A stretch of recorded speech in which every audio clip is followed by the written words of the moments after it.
I'll tell you something, such was the success of the Supercross at Manchester that you have to really struggle to get a ticket in Sheffield. Excuse me. Hey, stop pushing, will you? Trying to get in. Yeah. Can I get in? So here we are in the Yorkshire city of Sheffield. We've travelled across the Pennines from Manchester, where of course we saw a superb performance from Mike LaRocco. He's not here this time. The big showdown though is going to be between Jeremy McGrath and Larry Ward. Last time they came together was right here in 1997, and Ward took the victory. McGrath wants revenge. And we all know what this lot wants. The Mexican wave heralds the final session. The jump show is next. £500 for the winner. And slight disappointment, Gary Taylor, Britain's jump hero in Manchester, injured himself in practice. His place is taken by Carl Belfield, but it's Marco Dube from Canada with the opener, a hill clicker to get the competition rolling. 3 jumps each, second coming up. Generous air off the ramp, 30 feet at least.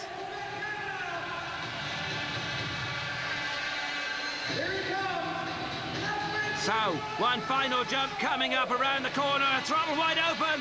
Oh, and the crowd like that one too. More big air from the young Canadian, and that will take some beating. And it's Carl Belfield who's going to have a go, but with a huge disadvantage. The late replacement for Gary Taylor with half the power, just 125cc to get that bike airborne. Oh, the crowd are right behind him. Oh, and a bit of a double there for Carl. Unable to get over both jumps in one. He gives it 2 separate ones. Jump number 2. Oh, I'm not quite sure what they call that. Technically quite difficult. Just 1 foot on the bike over both ramps isn't easy. So he's doing okay. 3rd jump. And no hands. And holds it for the 2nd ramp. Now that's not easy either. Carl Belfield making up for the lack of horsepower with technically a pretty difficult set of jumps. It won't get the nod over Marco Dube, so it's all down to number 69, Stuart Flockard. He's got the power, and he liked that. So did the crowd. It's the hill clicker to click him off as well. 2nd jump coming up, and there's another new one. Well, looks simple enough. Flockard getting an awful lot of height on that one. But he'll need a very good 3rd jump. Oh, yes! A flat top, and that was a high jump. And it's good enough.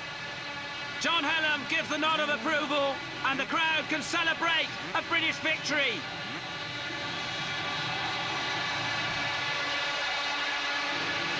And while they do that, let's find Paul. It looks to me like you got some pretty scary stuff for benefits. I mean, what's all this sort of bits and pieces here? Look at that. That's an interferential. It's vacuum suction and galvanic electricity. Specialist treatment, muscle tears, things like that, enhancing muscle performance. What did you say? It's galvanic who? Electricity. It's what? Pulsed electricity, controlled pulsed, working through a frequency so that we can work through the slow twitch or the fast twitch fibers, work through the pain frequencies to analgesic effect, warms tissues, softens tissues. Excellent piece of equipment. So Neil, why is it important for a Supercross rider like yourself to have access to a sports therapist like Rob here? It's great really because it's very cold outside and stuff, and when you come in, Rob can loosen you up and make your muscles all supple and stuff, which will help you when you go into the race. It's pointless going out there being cold because obviously you can have injury there. And the other thing Rob does, he also gets all the muscles working and stuff, so basically you're at your best performance when you get out there. And Neil Prince will need to be at his very best in the 125 International Final if he's to avenge that defeat at the hands of the Frenchman in Manchester. But once again, Roderick Thane proved to be a stumbling block out of the starting gate, and Prince was playing early catch-up.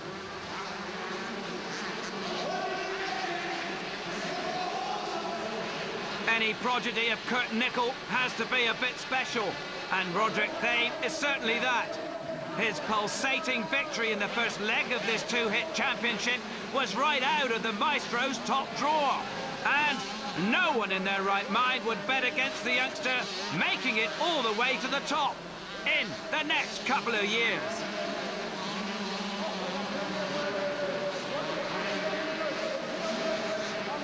With a lap to go, he was over 4 seconds up and lapping everyone bar second and third. Billy Mackenzie, 21, had got past Prince to grab a precious second, but they could only marvel as the Frenchman, without tiring, kept up the pace and himself well out of harm's way to record back-to-back victories in this remarkable new series.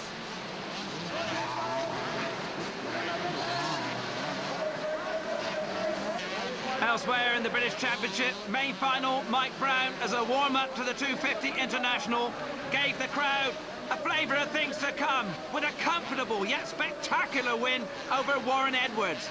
Stuart Flockhart was third, leaving the national hotshot duo of Rob Herring and Neil Prince to slug it out in fourth.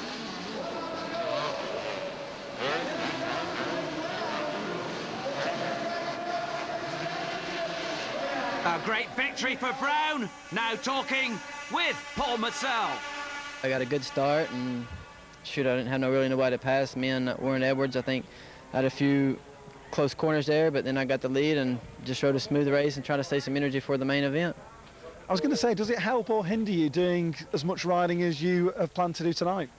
It does, I think, to the main event. You know, them guys have been sitting here all day and got pretty much energy, but I think in another way it helps get track time and, you know, to ride the track instead of sitting here all day, and then your arms get tight when you go out there. But it works both ways, and yeah, I'm glad I rode the British Championship race. And the fans seem to really appreciate it too. Yeah, they was behind me the whole way, and that makes it a lot funner out there racing, and helps you go into the main race, and you know you've been out there riding and won a race. So yeah, it was good, not bad at all. I don't know about you, I'm absolutely shattered after that. Great ride by Mike Brown, he takes the win. Now the big daddy of them all. Excitement, enthusiasm, commitment. That's what these guys need. The 250 final, and they're lining up right here.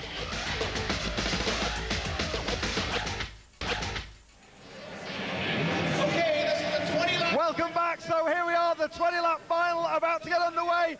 Massive tension here in the stadium. I'm getting out of the way before I get run over. And the noise almost unbearable as the eagerly awaited clash between Jeremy McGrath, USA, and Larry Ward, USA, draws near. There isn't a spare seat in the house.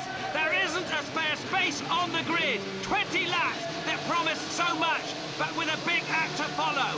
1997 and 98 were sensational, and here they go. Number 1, McGrath, and number 7, Ward will argue the whole shot, and it's McGrath who nudges his way through. Ward is second, Warren Edwards is third. Out into the cold for the first time, and Ward might reflect that first corner. He had the chance, but was muscled out of the way by McGrath. But the man is something special, absolutely stunning there through that set of jumps. He said the whole shot on this track would be crucial, and I think we're about to see just how crucial it was. But Ward is on the case, and from the way he came down through the whoops there, it looks to me as if he's got the quicker bike. So, can Larry Ward turn the form book upside down and do to McGrath what he did in 1997, when he dumped him back into second place? It's not, of course, so much catching McGrath, it's passing him. And once again, he's superb through the jump section. Fair play to Ward, not quite as tidy, but he's giving no ground. The whoops, this is where he caught up last time. What about this time? Well, we must wait for that one. Meanwhile, the art of Supercross can be illustrated no better than this. It's quite remarkable. Leaders into orbit with Ward, I suggest, working on a new game plan. The last one was good, but not that good. McGrath still leads. Over the tabletop, that will greet the winners in 17 laps time. It's a long way back to third already.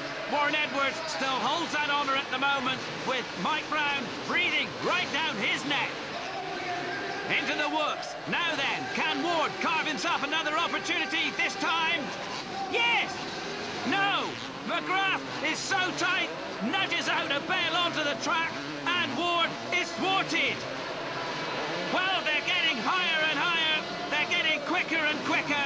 Jeremy McGrath producing his best to withstand a series of withering attacks from his fellow American. Absolutely nothing in it as they come back into the arena. A group there of McGrath supporters, I think, warning their man that Ward is closing up on the inside, but he probably knew that already. Now once again, McGrath pumping his arms. Ward again cuts back the lead. Not quite as much this time. McGrath escapes. And the chance now to look again at the moment when Larry Ward might have broken the wizard's spell.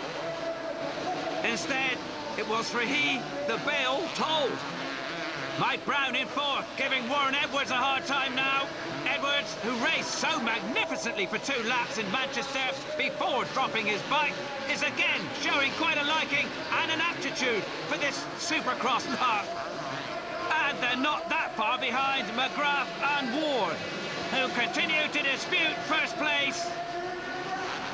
Ward not quite as close that time, and the bell moved again, and that won't help. McGrath again involved in a little track modification, forcing Ward onto a more scenic route. And the battle there between 21, Isaiah Johnson, and number 8, Mark Hucklebridge. It's 4th place they're arguing about. Mike Brown, incidentally, is settled down out of the way in 3rd. And I hate to say it, but I'm wondering if Ward isn't settling for 2nd as well. Or perhaps not. This is his favoured section. And once more, he's nudging McGrath's rear wheel. Just a little reminder here that perhaps it isn't all over yet. Dropping back, though, again on that section. And that's a massive leap from McGrath. Those sitting right down in the front seats, craning their necks, looking up underneath the bike almost. That must be a remarkable sight. And Ward right back in the hunt here. He seemed to be dropping back at the start of the lap before this one, but it's game on again. And getting in amongst the back markers, this just might be interesting. Right up onto McGrath's rear wheel, but that's as far as it goes. Ward again gets to the door, but can't unlock it.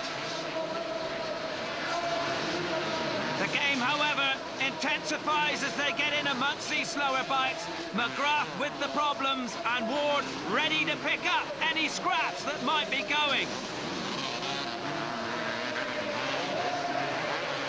Like there, McGrath held up, Ward closing up, and McGrath a little twitchy there on that takeoff. Well, he's clear, and it's Ward's turn now to mix it with the pack, and he's had to go wide. That will have cost him 8 to 10 metres. McGrath slips away yet again. And the man who admits to a soft spot for the British fans is giving them good value for money tonight. And Ward's chance may be at last slipping away. Oh, Mike Brown clatters into a track marshal there. Well, I don't know quite what that was all about. Well, he did say he was going to knock him over tonight, but surely that's not what he meant. McGrath, by the way, in his pre-race interview said, I plan to give Larry a hiding. He beat me here in '97, and that was a race I wanted real bad. I know I made some mistakes then, but now I'm a different rider. Powerful stuff.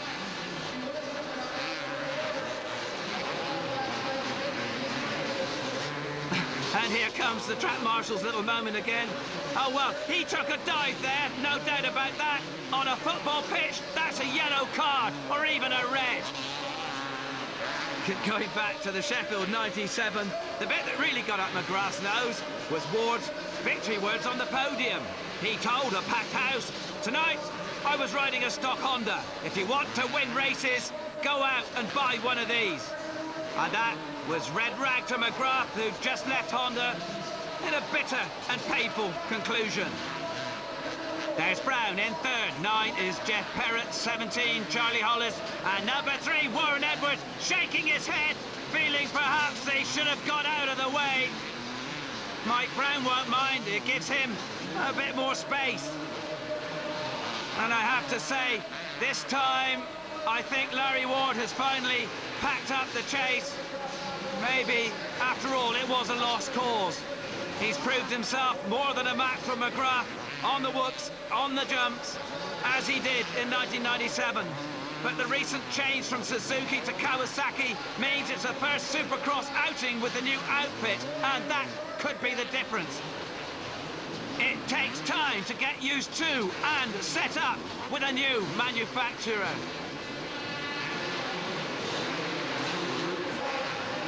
And carnage on the track here. Warren Edwards' precarious passage through the back markers has ended in tears, and he's still shaking his head. Not a happy man, our Warren.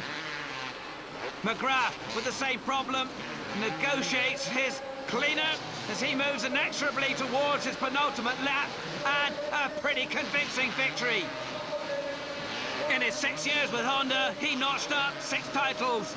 A slightly leaner year followed in the year after his move, but his #1 status has been restored following back-to-back American titles in 1997 and 1998.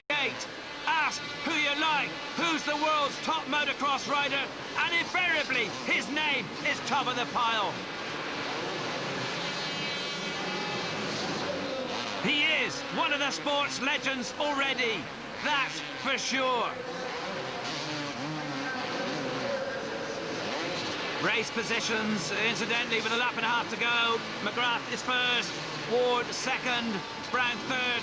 Isaiah Johnson, number 21, is 4. Mark Huckabridge, 8, is 5th. Rob Herring, number 2, battling on in 6th. Warren Edwards, number 3, is going again, but now in 7th. Marco Juve, number 11, after that excellent start, is 8th. With Stewart, Jumpman, Flockhart, 69, 9th, and Charlie Hollis in 10th. But it's a labour of love now, as they all begin to tire, apart from maybe the top 2 or 3, because here comes Mike Brown into the arena, as always, to the tumultuous tune of applause and horn blowing. Although he was born in America, British motocross fans regard him now as one of their own. He lives in Britain, rides in the British Championship, and that is good enough. Third here will be considered a British triumph, and long may that continue. Meanwhile, moving swiftly by and lapping once again, number 69, Stuart Flockhart, who I'm sure will be quite happy now when it's all over. For no other reason, I hasten to add, than the fact I'm sure he's absolutely bushwhacked. The physical effort of travelling the track once is bad enough, 20 times is positively exhausting. McGrath probably won't even notice. The adrenaline now flowing on the final lap. Revenge is sweet over arch-rival Larry Ward. The gesture to the fans there says, I'm #1, and that's exactly how it is. Round the final bend, Jeremy McGrath rules and wins the second heat of the Alf International Supercross from Larry Ward and Mike Brown. While the margin of victory is impressive, the last time these two met here, it was a matter of inches. Now, it's almost half a lap. And no doubt where the celebration is this time. And that's how they finished up. No disgrace at all to the British squad, just short of match practice. It is a different ball game indoors, and the Americans are very good at it.